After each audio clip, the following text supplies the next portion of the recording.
Hi folks, I'm Thomas Henson with thomashenson.com, and today's another episode of Big Data, Big Questions. And so today's question is going to be, what are the three biggest challenges of technical debt for data engineers? And I'm going to give you some tips on how to start planning ahead and starting to mitigate those technical debt issues so that they don't pop up on you and cause you, issues in the future. So find out more right after this.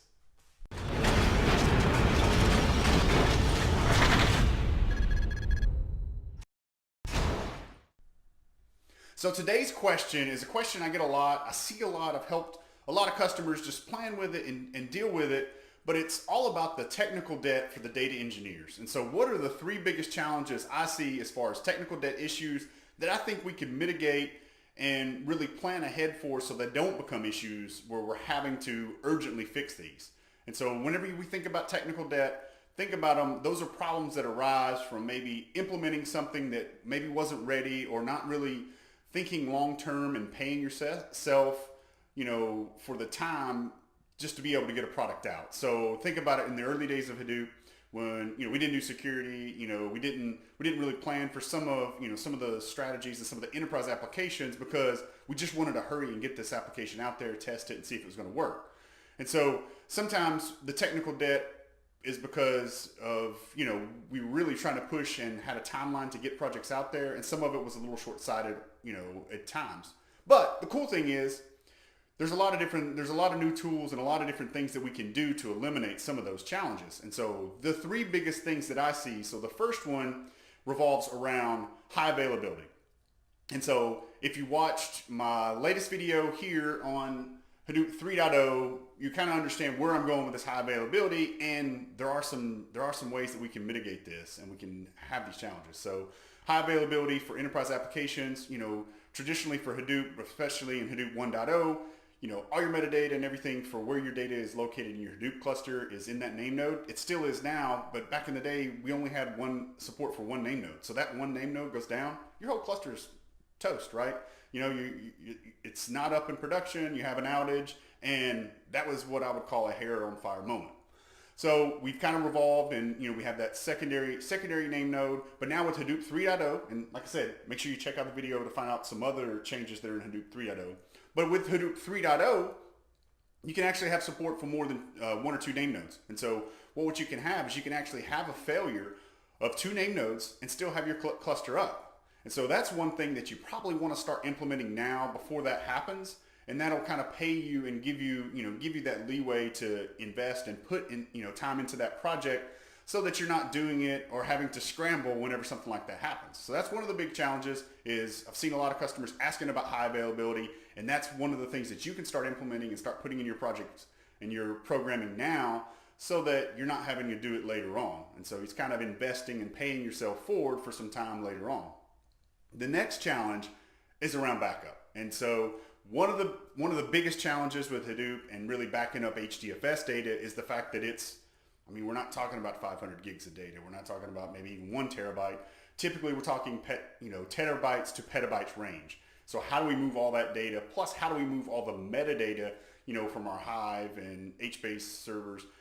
What do we do about that? And so, there are some challenges there, but there are some things that we can start to do, right? So if you're not already doing that and you're not already backing it up, stop what you're doing right now and start investing in coming up with a backup strategy. So it can be something simple as just going from a hot cold, right? So you have your production environment that's, your hot instance that's running all your, running your production cluster, but just start backing up some of that data. And there's a lot of different ways you can do that, especially with the metadata, you can use some of the tools. So if you're using some custom, applications, you can, start just using the native tools there to back those databases up, and then just put them somewhere where we know that we can recover them, and have a timetable for that too. Don't make it just a one-time occurrence, right? It's this enterprise application.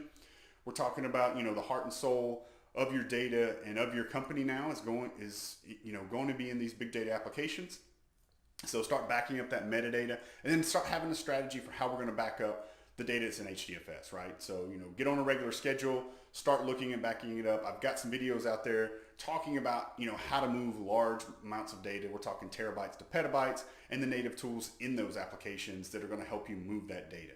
So that's the second one, right? So high availability, How do we back up? And then the third piece of technical debt is around security. And security for the last 2 to 3 years has been a big thing in Hadoop because, once again, the enterprise adoption, the growth of Hadoop and the Hadoop ecosystem is understanding that this is the heart and soul of our data, but also security is a huge deal, right?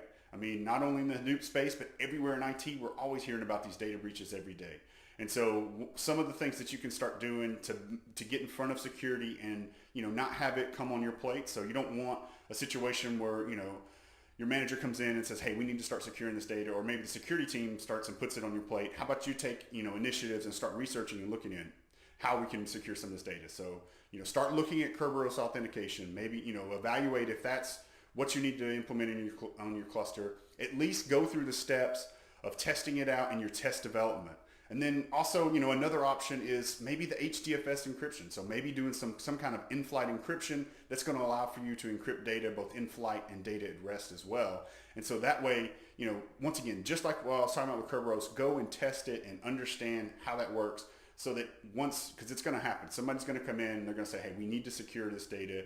We need to have a better plan around security for our Hadoop cluster. What are you guys doing? And so you don't want that to be put on your plate and it to be, drop everything you're doing. You want it to be planned work. So that's the whole point when we talk about technical debt, is we want to reduce the size of that so that, it becomes a planned process. So investing a little bit now, like I said, just even putting it in your test cluster and testing out some of the functionality of it. I mean, just read some white papers on it, and I'll have them posted here in the show notes. So go to thomashenson.com.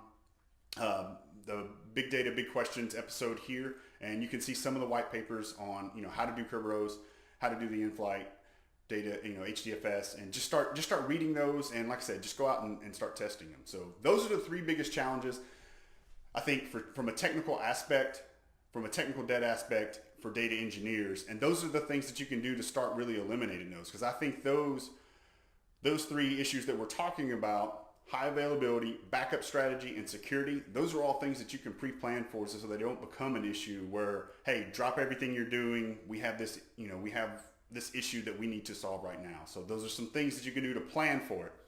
So, well, that's all for today. Thank you for subscribing. So make sure you're subscribing so that you never miss an episode. Make sure you go to my website, thomashenson.com. Ask your big data, big questions. I will answer them here on YouTube for you.